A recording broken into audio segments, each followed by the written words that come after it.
안녕하세요, 안태근입니다. 영어 공부 자체는 정말 만만하게 볼 게 아닙니다. 우리가 꼼꼼히 따져봐야 될 부분도 정말 많고, 그리고 우리가 신경을 써서 기억을 해야 되는 부분들도 있죠.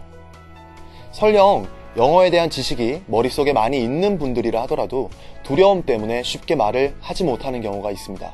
예를 들어서 원어민과 1대1로 맞닥뜨렸을 때, 그리고 영어를 이야기해야 되는 그런 상황에 놓였을 때 두려움 때문에 쉽게 입이 떨어지지 않는 경우가 있죠. 그래서 영어 공부는 정말 재밌어야 합니다.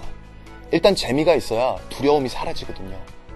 그리고 영어 공부는 단기간에 우리가 끝낼 수 있는 건 아닙니다.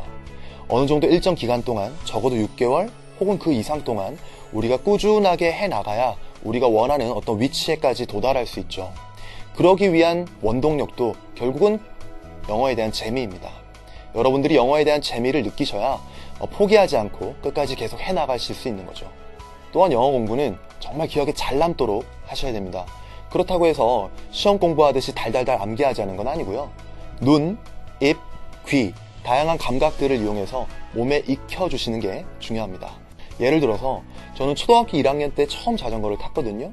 그리고 그 이후에 쭉 안 타다가 최근에 다시 자전거를 시작했는데, 이렇게 몸에 한번 익혀졌던 그런 자전거를 오랜만에 다시 시작한다고 해도 전혀 무리는 없었어요.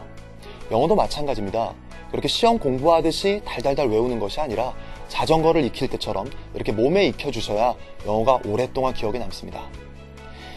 그래서 우리가 중요한 문장들을 계속 반복적으로 보고, 그리고 그걸 계속 귀로 들어보시고, 그리고 중요한 문장들을 또 입으로 계속 반복적으로 따라하시면서 몸에 익혀지게 되면은 감각이 생기게 되는 거죠.